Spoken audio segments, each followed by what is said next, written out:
Okay, this is Unit 2, Lesson 2. We're talking about equation basics.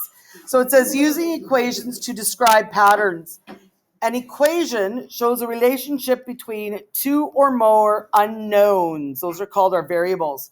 Variables are letters that are used to represent unknown information or unknown values. Variables help us set up information. So it says any letter can be used to represent numbers such as A, B, letter L, X, A, B, C, D, all the way to Y, any letter. It says some are not used because they're mistaken for units. For example, we don't use the letter M because it stands for meters. We don't use the letter I because sometimes it's mistaken for the letter 1 or number 1. And O, the letter O, can be mistaken for a 0. And the letter S is the symbol for seconds. So these are typically letters that we don't use, okay? You might see them, but we don't use them because they're already a unit. Okay, turn your page. It says an example. A group of friends take a 6-day bicycle trip. They decide to travel 80 kilometers every day to allow time for meals, resting, and sightseeing.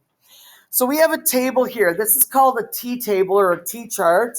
So this is a T table.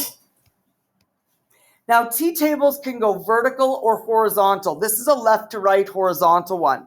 We could also do a vertical one like this. We could say X here, Y here, 1, 2, 3, 80, and we have blanks. We don't know the rest, okay?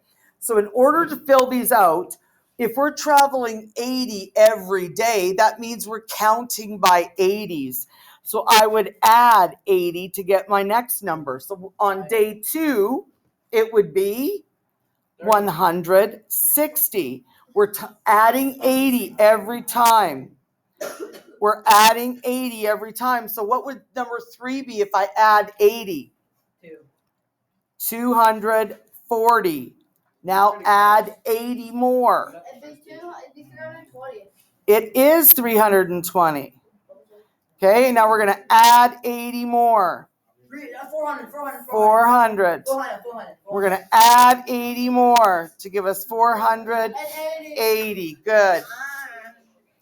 So once we find the pattern in a chart, we can easily fill our charts out. So we can find the pattern for every single number and we can complete the table. We could also create an equation like this.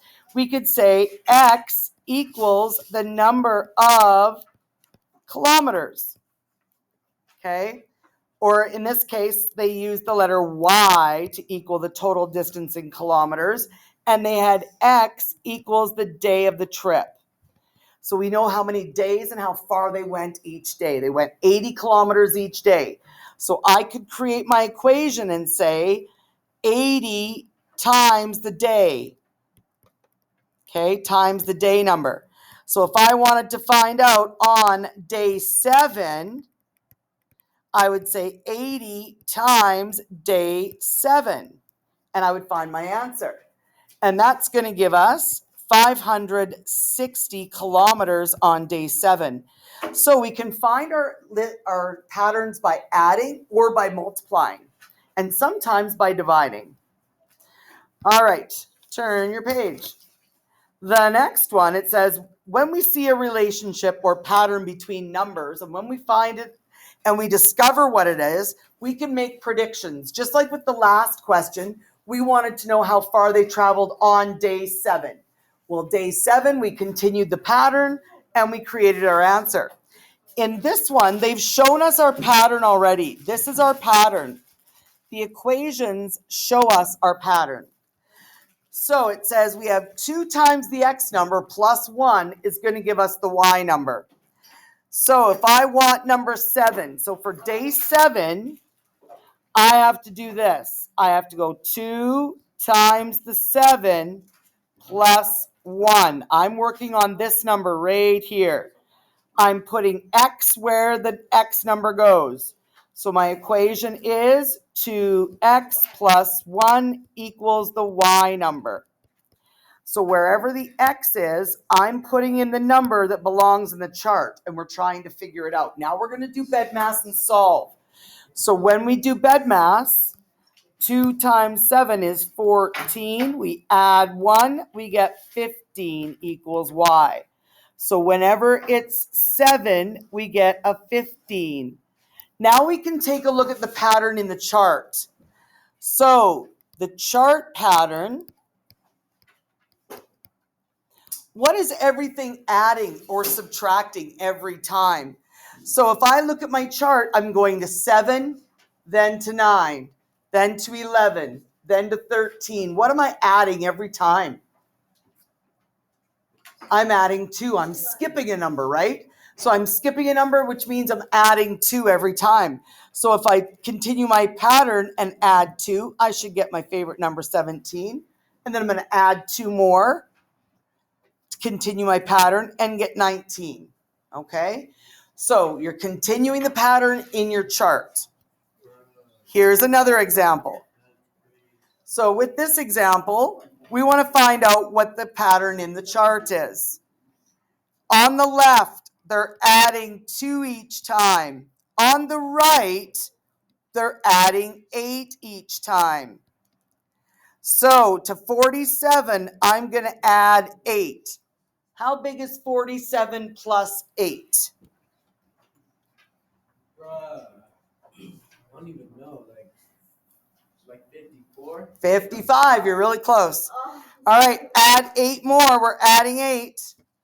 That's going to get us to 63. Add 8 more. I guess too. 71. Okay, fill out your chart. All right, so we could fill this chart out by substituting into the equation. So here's how we substitute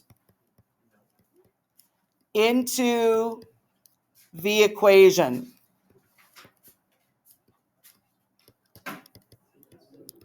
So you write the equation first. 4x subtract 1 equals y. We want to get the y number. So I could put 4 times 18, subtract 1, I'm going to get my y number. Well, 4 times 18 is going to give me 72. I got to subtract 1 to give me 71, and that's the number I get in my chart already. So there's multiple ways you can find the answer. You can continue in the chart, or you can substitute the letter where it belongs in the equation. So I put the number 18 where it belonged in the equation. All right, turn the page. Next question. All right, it says write a pattern in words to help understand the pattern. All right, well, what's going on this one? This guy, they're adding 1, adding 2, adding 1, adding 3, adding 2. They're going up by a different amount every time. When they go up by a different amount each time, we have to use the equation. So we use the equation. When the numbers in the chart, in the table, they're called T-tables or charts. Okay, you use the equation when the numbers in the T-tables or charts do not have the same pattern.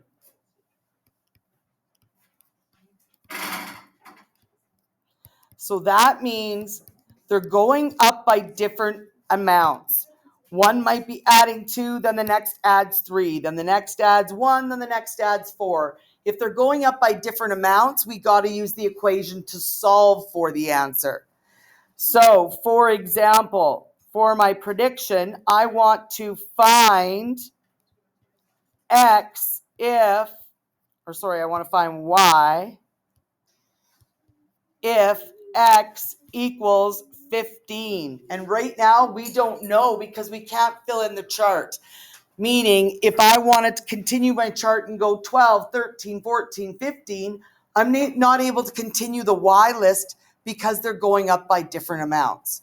You have to find the list where they're going up by the same amount. So that means you have to use the equation. So now I use my equation here. So here's my equation, y equals x plus 3. And now I'm going to put my x number where the x is. And that's going to solve for my y number. So I'm going to say my y number equals my 15 for my x plusing 3. So we're going to get a y number of 18. So that means if x is 15, we get y equals 18. We get our answer. Okay, B, here's another example. Again, our table is going up by different amounts.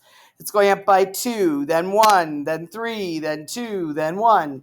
So that means we got to use our equation. On B, I'm not writing at all. So here it says, here is my equation. Y equals 4 times x. So if I wanted to know what the number 20 was, and I wanted to know what the number 45 was, that's what we're going to investigate. So, example, we substitute x to find y. So y is equal 4 times the x. So now I'm going to put the x numbers in, 20 and 25. So I'm going to put a 20 there, and we'll solve it again with a 25. So we're solving for y, solving for y. What does it mean when there's a number sitting side by side to another one? What does that mean? When you're sitting something side by side, what does it mean? By side of whatever. What does it mean? I made an x. What does x mean? X. Timesing. You're timesing. So side by side means timesing. Whenever you've got a letter sitting side by side to a number or anything sitting side by side, it means multiply. So we're taking 4 times the number. So here, 4 times 20 is going to give us 80, and 4 times 25 is going to give us 100. So now I know my numbers are 80 and 100. I can fill out my numbers in my chart that was missing. Okay? So once you have your equation, we can figure out the missing numbers by substituting the x where it goes. All right. Are we done? Was that the last 2 Are we examples? done? I do believe. Hang on. Now I can sleep. This is the remainder. This ends lesson 2.2.